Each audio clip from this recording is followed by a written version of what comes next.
مجھے آج بھی وہ دن یاد ہے جب میں اپنی شادی کے بعد پہلی بار پاکستان واپس آیا تھا۔ گھر کا ہر فرد ایئرپورٹ پہ موجود تھا، جس میں میری 2 سال کی بیٹی رمشا بھی تھی۔ میری آنکھیں آمنہ کو ڈھونڈنے لگی تھیں، لیکن اس کو وہاں نہ پا کے میں تھوڑا بے چین سا ہو گیا۔ خیر گھر والوں سے مل کر رمشا کو گود میں لیا تو وہ زور زور سے رونے لگی۔ ریحان، اسے مجھے دے دو، آپا کی آواز آئی تو فوراً ہی میں نے آمنہ کا پوچھ لیا، اماں آمنہ کیوں نہیں آئی مجھے لینے، اور پھر اتنی چھوٹی سی بچی کو بھی بھیج دیا۔ ریحان تم پریشان مت ہو، وہ گھر پہ تمہارے لیے کھانا بنا رہی ہے۔ وہ کون سا روز روز کام کرتی ہے، آج سب لوگ تمہیں ملنے آئے ہیں تو اس لیے کھانا بنا رہی ہے۔ آپا کی بات سن کر خاموش ہو گیا۔ ایئرپورٹ سے گھر تک کوئی 1 گھنٹے کا سفر تھا۔ میں پورا راستہ رمشا سے کھیلتا رہا۔ اب وہ مجھے دیکھ کر ہنس رہی تھی۔ سب کچھ اچھا لگ رہا تھا، لیکن دل اداس تھا۔ کاش آمنہ بھی آ جاتی۔ 3 سال ہو چکے ہیں اسے دیکھے، کیا کھانا زیادہ ضروری تھا، ملنا نہیں؟ میرے دل میں کچھ عجیب عجیب سے سوال اٹھ رہے تھے۔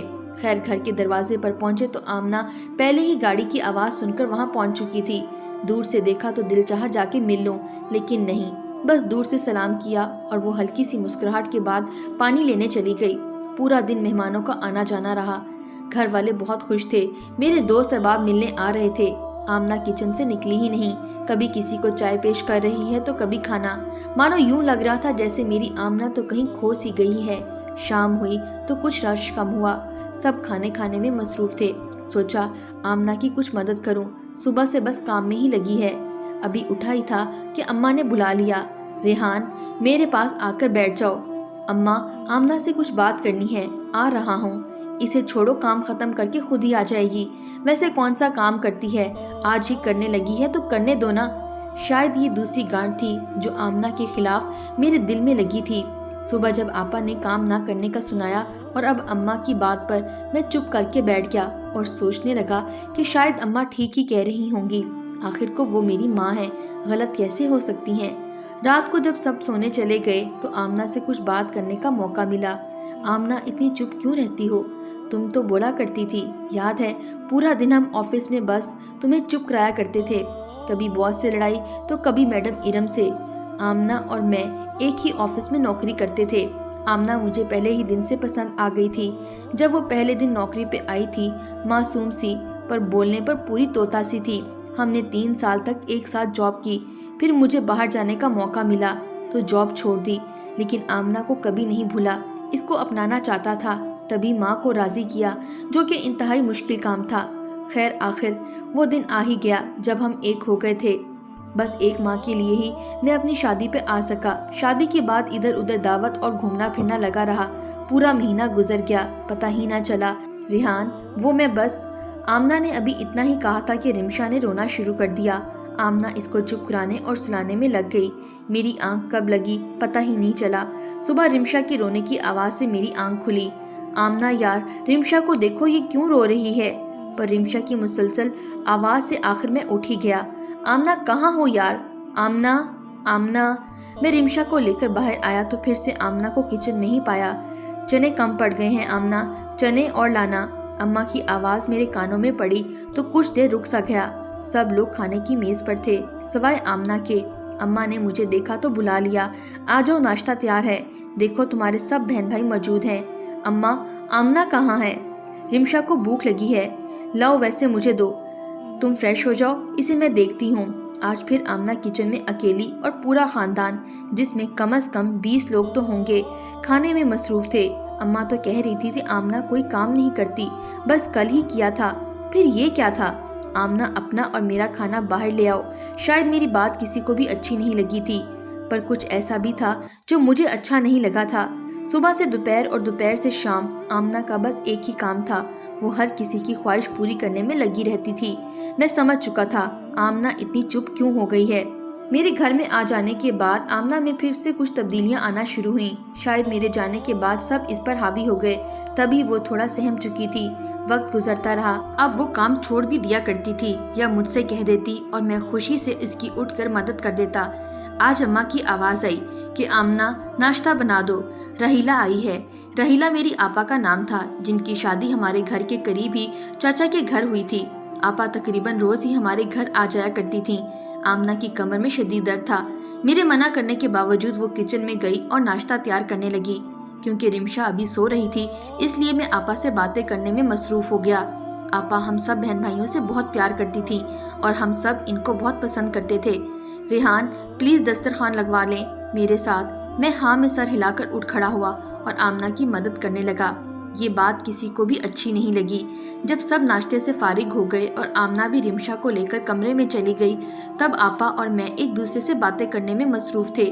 ریحان تم جانتے ہو میں تم لوگوں سے بہت پیار کرتی ہوں، کبھی ایسا نہیں چاہتی کہ تم لوگ خوش نہ رہو، لیکن میری کچھ نصیحتوں پر عمل کرو گے تو سکھی رہو گے، آگے تمہاری مرضی ہے، میں تم پر جبر تو نہیں کر سکتی۔ جی جی آپا بولیں، آپ کو معلوم ہے ہم سب بہن بھائی آپ کی اور اماں کی بات کو ضرور اہمیت دیتے ہیں۔ ریحان تم اپنی بیوی کی مدد ضرور کیا کرو، لیکن اس حد تک جب تک تمہیں کوئی نہ دیکھے۔ اچھا تو نہیں لگتا تم برتن اٹھا رہے ہو اور خواتین والے کام کر رہے ہو۔ جو عادت تم آج ڈالو گے اسے کل وہی رہے گی۔ جو اس کے کام ہے وہ اس کو کرنے دیا کرو، آخر کو آہستہ آہستہ کر ہی لے گی، لیکن اگر عادت بن گئی تو پھر تمہیں ہمیشہ ہی اس کی مدد کرنا ہوگی۔ سوچ لو۔ آپا کی بات میرے دل کو لگی۔ دن گزرتے رہے، آمنہ مسلسل کام میں لگی رہتی۔ کبھی میرا دل چاہتا تو رمشا کو دودھ بنا دیتا، اس سے زیادہ کچھ نہیں۔ اماں نہیں چاہتی تھی کہ میں واپس دوسرے ملک جاؤں، بس پھر وہیں کا ہو کر رہ گیا، کیونکہ میں میک اپ کمپنی میں جاب کرتا تھا، تبھی اسی حوالے سے گھر بیٹھے کمپیوٹر پہ بہت اچھا کما لیتا۔ وقت گزرتا گیا، سب کچھ نارمل تھا۔ میں نے کبھی غور ہی نہیں کیا کہ آمنہ کیا کرتی رہتی ہے۔ جب میرے 3 بچے ہوئے تو گزارا تھوڑا مشکل ہو گیا۔ میری دونوں بیٹیاں تو اسکول جایا کرتی تھیں، لیکن بیٹا ابھی چھوٹا تھا۔ تبھی میں نے اور آمنہ نے ایک فیصلہ کیا کہ ہم بچوں کو بہتر تعلیم دینے کے لیے شہر شفٹ ہو جاتے ہیں۔ وہاں آمنہ نوکری کر لے گی اور میں گھر بیٹھے اپنی چیزوں کو سیل کروں گا۔ آپا سے مشورہ کیا تو انہوں نے بھی اس کی حامی بھری کہ ٹھیک ہے، بس اماں کو بھول مت جانا۔ میری تو خواہش تھی کہ اماں کو ساتھ لے جاؤں، لیکن اماں اپنے بچوں کو چھوڑ کے جانے کو تیار نہ تھیں۔ وہ بڑے بھائی کے ساتھ رہنے لگی۔ اب زندگی بے حد مصروف تھی۔ میں پورا دن شام تک آرڈر ہی لیتا اور ان کو دوسری جگہوں پر بھجواتا۔ آمنہ جاب میں مصروف تھی اور بچے پڑھائی میں۔ میں اور میرا بیٹا گھر پر ہوتے، لیکن بے حد مصروف۔ ایک دن آمنہ جاب سے آئی تو شاید کچھ زیادہ ہی تھک گئی تھی، آتے ہی سو گئی اور ہم سب بھوکے رہ گئے۔ آمنہ تھوڑا بیمار رہنے لگی تھی۔ اب جب وہ جاب سے واپس آتی تو پہلے کی طرح چست اور توانا محسوس نہ ہوتی۔ اب دوپہر کے کھانے کے ساتھ ساتھ ہم رات کا کھانا بھی ہوٹل سے منگوا لیتے۔ آمنہ روز کہتی کہ ریحان مجھے ڈاکٹر کے پاس لے جاؤ، اور میں روز کام کی وجہ سے نہ جا پاتا۔ سالوں سال یوں ہی گزرتے رہے، نہ مجھے ٹائم ملا، نہ آمنہ کی بیماری ٹھیک ہوئی۔ نہیں معلوم اسے کیا ہوا تھا۔ پھر ایک دن ایسا آیا کہ جب میں خوب بیمار ہوا، پیٹ کے درد نے جیسے میری جان نکال دی۔ سوائے آمنہ کے میرے پاس کوئی نہیں تھا۔ آخر میرے گھر والے بھی تو ہیں، انہوں نے میرا خیال کیوں نہیں رکھا؟ ایک دفعہ پھر مجھے احساس ہوا کہ میں آمنہ کے ساتھ زیادتی کر جاتا ہوں، لیکن یہ احساس شاید کچھ دنوں کا ہوتا۔ پھر سے وہی زندگی جس میں میری خواہش ہوتی کہ آمنہ جاب سے واپس آ کر کھانا بنائے اور پورے گھر کو سنبھالے، اور جب بات میری مدد کی آتی تو میں اپنی تھکن کو آگے لے آتا۔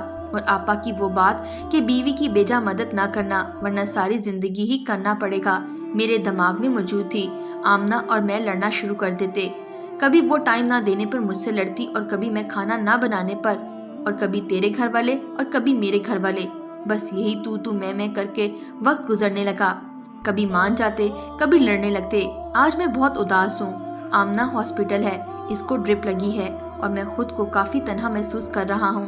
میں اور میرے بچے، بس اور کوئی نہیں ہے۔ میرے گھر والے آمنہ سے رسماً پوچھ کے جا چکے ہیں، سوائے آمنہ کی امی کے اور کوئی نہیں جو اس وقت اس کے لیے بے چین ہو۔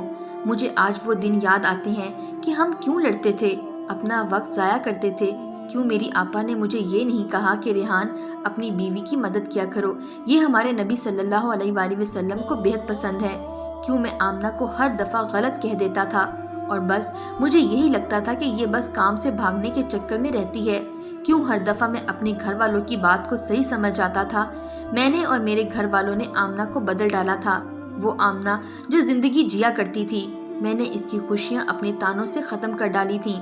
میں اس کا خیال تو بہت رکھتا، اچھا رکھتا، لیکن صرف پیسوں کی حد تک۔ آمنہ تم واپس آ جاؤ، میں تمہارے بنا جی نہیں سکتا، تم میری زندگی کی ساتھی ہو، مجھے تمہارے ساتھ کی عادت ہے، بس ٹھیک ہو جاؤ یار۔ مجھے آج سمجھ آیا کہ وہ تو کھانا بھی نہیں بناتی تھی، پھر بھی کیوں تھک جایا کرتی تھی۔ صرف کھانا بنانا گھر کے کاموں میں شامل نہیں ہوتا، اور بہت کچھ ہوتا ہے۔ آج کل میں بھی کھانا باہر سے منگواتا ہوں اور پھر بھی تھک جاتا ہوں. پورا دن میں 5 منٹ کا آرام نہیں کر سکتا. آمنہ تم سچ کہتی تھی کہ ریحان صرف مرد ہی کیوں تھکتا ہے؟ آخر عورت کیوں نہیں تھکتی؟ اس کو اجازت کیوں نہیں ہوتی کہ وہ اپنی تھکن کو بیان کر سکے؟ میں اپنے سب بھائیوں سے یہ ضرور کہنا چاہوں گا، جو غلطی میں نے کی ہے آپ لوگ کبھی مت کرنا. اپنی بیویوں کے لیے ٹائم نکالو، ان کے بھی نخرے اٹھاؤ، کیونکہ وہ ان سب کو پسند کرتی ہے.